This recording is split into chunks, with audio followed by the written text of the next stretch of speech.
Các bạn nghe rõ hơn. Bạn ơi cho mình qua tí. Bây giờ mình bắt đầu nghe.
Em đứng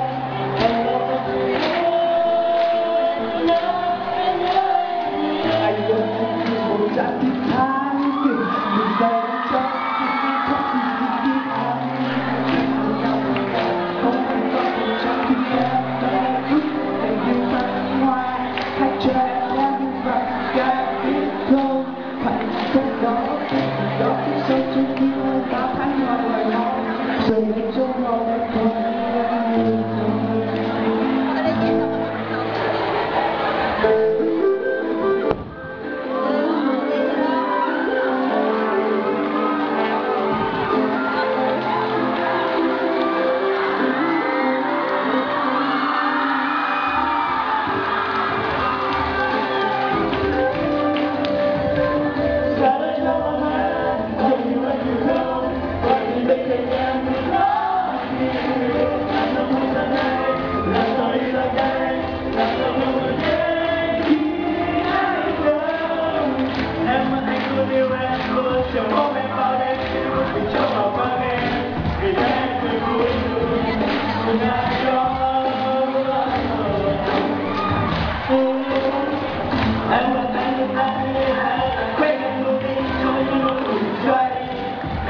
để không bỏ lỡ những video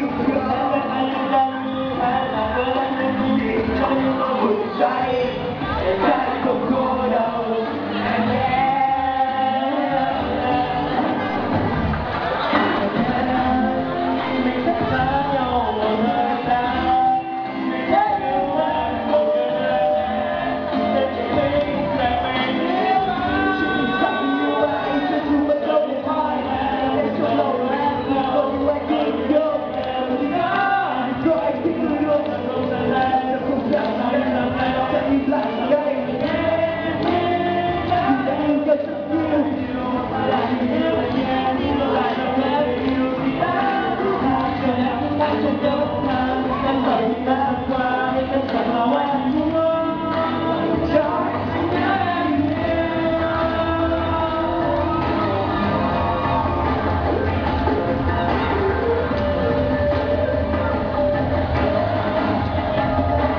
thì chỉ là hoài cho một bạn thì bạn em không thể trong lại anh không thứ tha bao nhiêu hình em bỏ qua thì với anh không đồng này thì những chúng ta đã xa.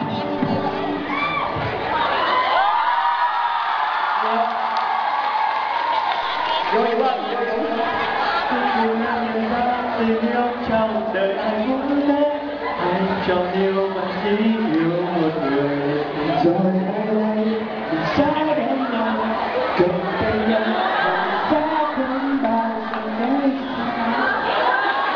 nhớ nhớ.